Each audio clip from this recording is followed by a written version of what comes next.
राधे राधे। स्वागत है आप सभी का आपके अपने YouTube channel bright future Hindi classes में। आशा है कि आप सब स्वस्थ होंगे।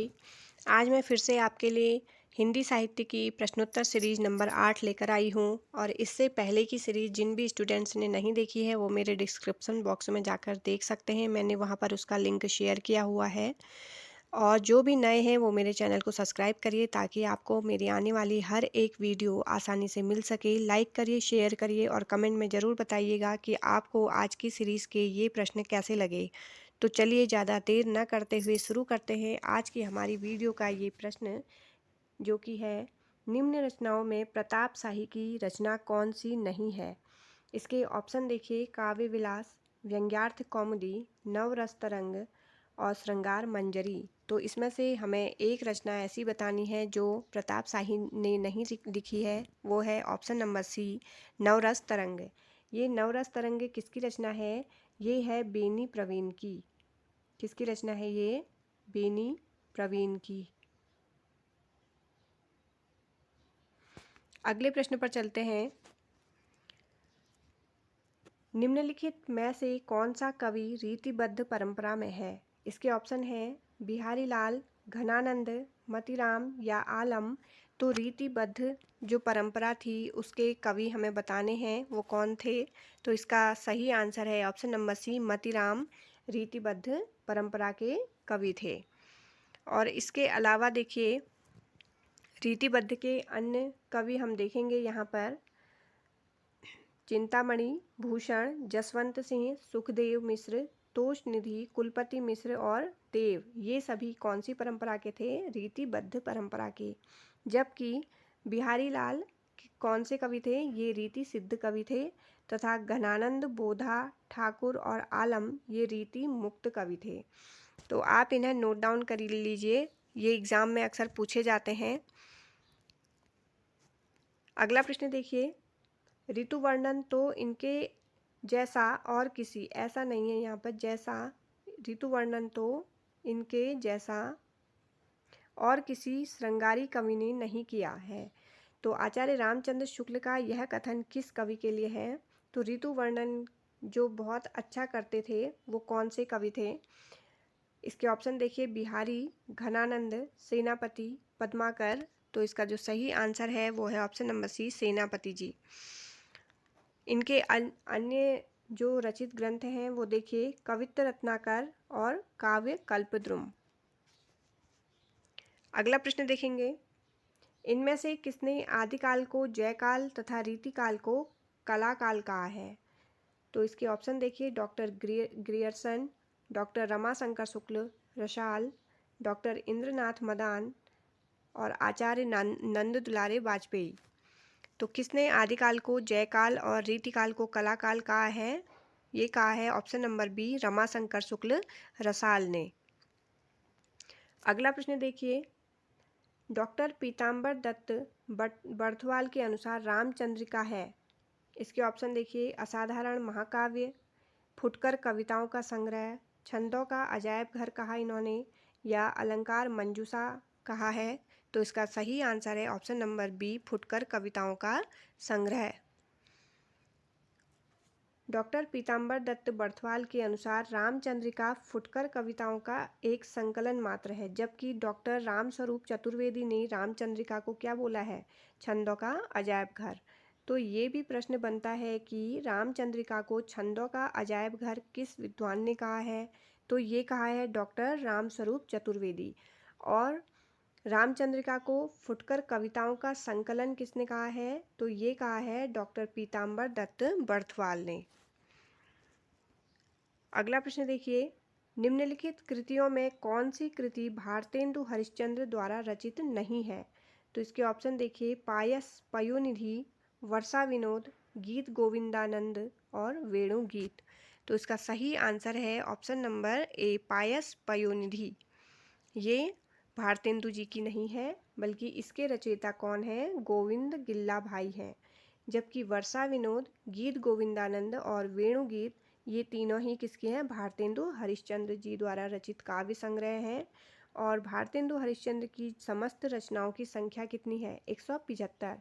इनके काव्य ग्रंथों की संख्या है 70। देखिए, आपको मेरे द्वारा लाई गई ये जो सीरीज़ हैं, इनमें किसी किसी प्रश्न में व्याख्या भी देखने को मिलेंगी, जिसमें आपके 2 से 3 प्रश्न और नए तैयार हो सकते हैं। तो आप इन सीरीज़ को पूरा देखिए और हर एक सीरीज़ को देखिए और इन्हें नोट डाउन भी करते रहिए, ताकि आपके एग्ज़ाम टाइम पे ये आपके लिए एक क्विक रिवीजन का काम करें और आप इनसे बहुत ज़्यादा हेल्प ले सकें। भारतेंदु हरिश्चंद्र ने काव्य धारा को किस ओर मोड़ा? तो इसके ऑप्शन देखिए, निर्गुण भक्ति की ओर, स्वदेश प्रेम की ओर, रीति ग्रंथों की ओर या श्रृंगार प्रियता की ओर। तो इसका सही आंसर है ऑप्शन नंबर बी, स्वदेश प्रेम की ओर। भारतेंदु जी के समय से पहले क्या था? देखिए, काव्य धारा में भक्ति तथा श्रृंगार की प्रवृत्ति प्रधान थी। भारतेंदु हरिश्चंद्र ने युगानुरूप काव्य की धारा को स्वदेश प्रेम की ओर मोड़ा। भारतेंदु की जो प्रसिद्ध पंक्ति है वो देखिए, रोवहु सब मिली, आवहु भारत भाई, हा हा भारत दुर्दशा न देखी जाए। तो अगला प्रश्न देखिए, भारतेंदु हरिश्चंद्र की रचना हिंदी भाषा का प्रकाशन वर्ष है।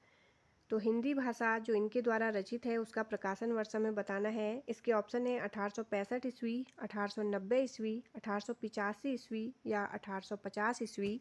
तो इसका जो सही आंसर है वो है ऑप्शन नंबर बी, 1890 ईस्वी। भारतेंदु जी का जन्म देखिए कब हुआ था? 9 सितंबर 1850 ईस्वी में, तथा मृत्यु कब हुई थी उनकी? 6 जनवरी 1885 ईस्वी में। 35 वर्ष, केवल 35 वर्ष की आयु में ही इनकी मृत्यु हो गई थी। उन्होंने कविवचन सुधा, हरिश्चंद्र चंद्रिका और बाला बोधिनी पत्रिकाओं का संपादन भी किया, किंतु नाटक लेखन से इन्हें प्रसिद्धि नहीं मिली। विशेषकर 1880 ईस्वी में भारत दुर्दशा एवं 1881 ईस्वी में अंधेर नगरी नाटक ने हिंदी साहित्य में उनका नाम प्रसिद्ध किया। तो देखिए, 1880 में जो भारत दुर्दशा और 1881 में अंधेर नगरी नाटक इन्होंने लिखा था, उनसे इनका नाम क्या हुआ? बहुत ज़्यादा प्रसिद्ध हुआ। इनकी रचना हिंदी भाषा एक क्या है? निबंध संग्रह है। अगले प्रश्न पर चलते हैं। भारतेंदु कृत तदीय सर्वस्व किसका अनुवाद है? इसके ऑप्शन है नारद भक्ति सूत्र, ऋतु संहार, मेघदूत या आंखों की किरकिरी। तो इसका सही आंसर है ऑप्शन नंबर ए, नारद भक्ति सूत्र। भारतेंदु हरिश्चंद्र ने लगभग 70 काव्य ग्रंथ लिखे, जिनमें प्रमुख रूप से कौन कौन से हैं? देखिए, भक्ति सर्वस्व, प्रेम मालिका, वैशाख महात्म्य, प्रेम सरोवर, बकरी विलाप, रिपुनाष्टक, तन्मय लीला इत्यादि। इन्होंने फूलों का गुच्छा नामक कविता खड़ी बोली में लिखी है। अगला प्रश्न देखिए, भारतेंदु की रचनाओं का संग्रह किस नाम से है? इसके ऑप्शन है भारतेंदु दर्पण, भारतेंदु वाणी, भारतेंदु ग्रंथावली, भारतेंदु प्रसून। तो इसका सही आंसर है ऑप्शन नंबर सी, भारतेंदु ग्रंथावली। भारतेंदु की रचनाओं का संग्रह भारतेंदु ग्रंथावली नाम से प्रसिद्ध हुआ है और इसका जो संपादन है वो किस नाम से किया है? ब्रजरत्न दास ने किया है इसका संपादन। अगला प्रश्न देखिए, ये एक कथन पर आधारित प्रश्न है। भारतेंदु जी जिस प्रकार वर्तमान गद्य भाषा के स्वरूप प्रतिष्ठापक रहे थे, उसी प्रकार वर्तमान साहित्य परंपरा के प्रवर्तक। तो उक्त कथन किसका है? ये ऑप्शन देखिए, हजारी प्रसाद द्विवेदी, बाबू गुलाब राय, रामचंद्र शुक्ल और है महावीर प्रसाद द्विवेदी। तो जो ये कथन कहा है भारतेंदु जी के लिए, वो कहा है आचार्य Ramchandra Shukla, option number C. अगला प्रश्न देखिए, तरनी तनुजा तट तमाल तरुवर बहु छाए, झुके कूल सो जल परसन हित मनहु सुहाए। इसके रचयिता कौन है? तो ये पंक्ति किसने कही है? इसके ऑप्शन है भारतेंदु हरिश्चंद्र, सुमित्रानंदन पंत, जयशंकर प्रसाद, मैथिली शरण गुप्त। तो इसका सही आंसर है ऑप्शन नंबर ए, भारतेंदु हरिश्चंद्र। उक्त पंक्तियाँ भारतेंदु हरिश्चंद्र की प्रमुख काव्य कृति प्रेम माधुरी की यमुना छवि कविता से ली गई है। तो कहाँ से ली गई है ये पंक्ति? भारतेंदु हरिश्चंद्र द्वारा जो लिखी हुई प्रेम माधुरी है उसके यमुना छवि कविता से ली गई है। अगला प्रश्न देखिए, भारतेंदु हरिश्चंद्र के व्यक्तित्व एवं कृतित्व के संदर्भ में कौन सा विवरण सही नहीं है? पहला है, वे साहित्यानुरागी और कोमल हृदय व्यक्ति थे। बी है, उन्होंने वैष्णव धर्म के प्रचारार्थ तदीय समाज की स्थापना की। सी है, उनका साहित्यिक कार्य गद्य पद्य की अनेक विधाओं तक फैला हुआ था। और डी ऑप्शन है, उन्होंने प्राचीन की पूर्ण उपेक्षा करके नवीन को पूर्णतः अंगीकार किया था। तो इसमें से जो गलत कथन है वो हमें बताना है, तो वो है ऑप्शन नंबर डी। उन्होंने प्राचीन की पूर्ण उपेक्षा करके नवीन को पूर्णतः अंगीकार किया। भारतेंदु जी ने समाज सुधार, राष्ट्र प्रेम आदि नवीन विषयों को अपनाया, तो साथ ही साथ ईश्वर भक्ति आदि प्राचीन विषयों पर भी कविताएं लिखी। तो उन्होंने प्राचीन की पूरी तरह से उपेक्षा नहीं की थी। इसमें दिया गया है कि उन्होंने प्राचीन की पूर्ण उपेक्षा करी थी, लेकिन यह गलत है। उन्होंने प्राचीन के साथ साथ नवीन दोनों चीज़ों को साथ साथ वो लेकर चले थे। अगला प्रश्न देखिए, निम्नलिखित में से कौन सी रचना ठाकुर जगमोहन सिंह की नहीं है? इसके ऑप्शन है, प्रेम संपत्ति लता, श्यामा लता, श्यामा सरोजनी या प्रेम प्रलाप। तो इसका सही आंसर है ऑप्शन नंबर डी, प्रेम प्रलाप, जो कि ठाकुर जगमोहन सिंह की नहीं है, बल्कि किसकी है? ये भारतेंदु हरिश्चंद्र की ये रचना है। और जबकि 3 शेष रचनाएं देखिए, प्रेम संपत्ति लता, श्यामा लता, श्यामा सरोजनी, ये किसकी है? ठाकुर जगमोहन सिंह की। अगले प्रश्न पर चलते हैं। वे पूर्वीपन की परवाह न करके अपने बैसवारे की ग्राम्य कहावतें और शब्द भी बेधड़क रख दिया करते थे। शुक्ल जी की इन पंक्तियों का संबंध किससे है? तो ये पंक्तियाँ उन्होंने किसके लिए कही हैं शुक्ल जी ने? इसके ऑप्शन है, भारतेंदु जी, बालकृष्ण भट्ट, प्रेमघन या प्रताप नारायण मिश्र। तो जो ये पंक्तियाँ कही हैं इन्होंने, वो कही हैं option number D, Pratap Narayan Mishra के लिए। अगला प्रश्न देखिए, निम्नलिखित कवियों में से एक भारतेंदु युगीन नहीं है। इसके ऑप्शन है, अयोध्या सिंह उपाध्याय हरिऔध, बद्री नारायण चौधरी प्रेमघन, प्रताप नारायण मिश्र, और डी है अंबिका दत्त व्यास। तो इसका सही आंसर है option number A, Ayodhya Singh Upadhyay Hariaudh ji. Ayodhya Singh Upadhyay Hariaudh Bharatendu युगीन कवि नहीं हैं, बल्कि ये कौन से युग के हैं? ये हैं द्विवेदी युगीन रचनाकार। इनके अलावा बद्री नारायण चौधरी, प्रताप नारायण मिश्र और अंबिका दत्त व्यास, ये तीनों भारतेंदु युगीन कवि हैं। अगला प्रश्न देखिए, निम्न कृतियों में कौन सी भारतेंदु हरिश्चंद्र की काव्य कृति नहीं है? इसके ऑप्शन है, प्रेम मालिका, प्रेम सरोवर, प्रेम फुलवारी, प्रेम पुष्पावली। तो जो भारतेंदु जी की नहीं है वो है ऑप्शन नंबर डी, प्रेम पुष्पावली। अगला प्रश्न देखिए, निम्नलिखित में कौन हिंदी साहित्य के पितामह के रूप में जाने जाते हैं? इसके ऑप्शन है, मैथिली शरण गुप्त, भारतेंदु हरिश्चंद्र, रामधारी सिंह दिनकर, महावीर प्रसाद द्विवेदी। तो इसका सही आंसर है option number B, Bharatendu Harishchandra. Maithili Sharan Gupt ने स्वयं को कौटुंबिक कवि मात्र कहा है। क्या कौन सा कवि? कौटुंबिक कवि। रामधारी सिंह दिनकर को क्या कहा जाता है? समय सूर्य और अधैर्य का कवि।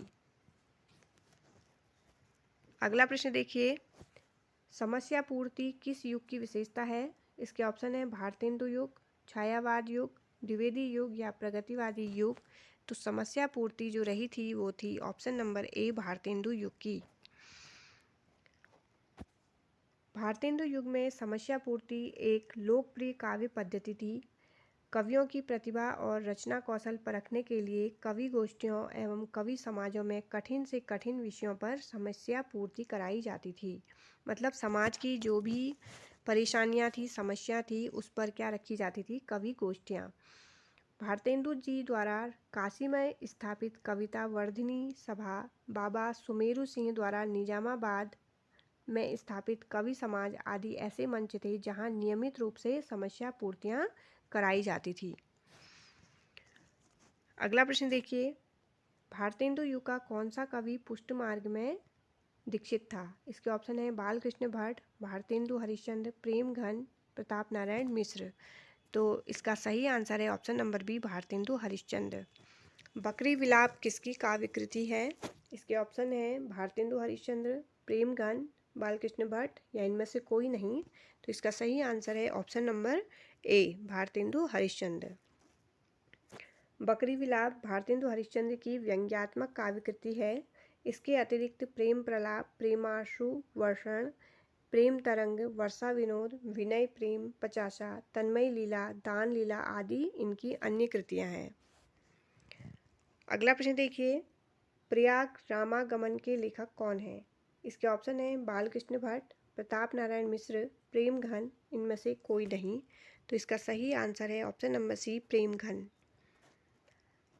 भारतेंदु मंडल के साहित्यकार बद्रीनारायण चौधरी प्रेमघन ने भारतेंदु की भांति पद्य एवं गद्य दोनों में साहित्य रचना की थी। प्रयाग रामागमन, भारत सौभाग्य, जीर्ण जनपद, आनंद अरुणोदय, हार्दिक, हर्षादर्श, मयंक महिमा, अलौकिक लीला, वर्षा बिंदु, आर्याभिनंदन आदि प्रेमघन की प्रमुख रचनाएं हैं। प्रेमघन ने मासिक पत्रिका आनंद कादम्बिनी तथा साप्ताहिक पत्रिका नागरी नीरद का भी संपादन किया था। अगला प्रश्न देखिए, कौन सी रचना श्रीधर पाठक की नहीं है? इसके ऑप्शन है जगत सच्चाई सार, कश्मीर सुषमा, भारत गीत, गंगा अवतरण। तो इसका सही आंसर है ऑप्शन नंबर डी, गंगा अवतरण। गंगा अवतरण जगन्नाथ दास रत्नाकर की रचना है। रत्नाकर आधुनिक युग के सर्वश्रेष्ठ ब्रजभाषा कवि थे, जबकि जगत सच्चाई सार, आधुनिक सुषमा, कश्मीर सुषमा, भारत गीत श्रीधर पाठक की ये रचनाएं हैं। अगला प्रश्न देखिए, अयोध्या सिंह उपाध्याय हरिऔध की कृति प्रिय प्रवास में राधा का परंपरा से एक भिन्न रूप भी है, वह कौन सा है? इसके ऑप्शन है विरहणी नायिका का, प्रेयसी का, समाज सेविका का या ग्रामीण बाला का। तो इसका सही आंसर है ऑप्शन नंबर सी, समाज सेविका का। हरिऔध ने 3 प्रबंध काव्य लिखे जो निम्नलिखित हैं। पहला है प्रिय प्रवास जो कि 1914 में है, पारिजात 1937 और वैदेही वनवास 1940। प्रिय प्रवास को खड़ी बोली हिंदी का प्रथम महाकाव्य भी माना जाता है। प्रिय प्रवास का सर्वप्रथम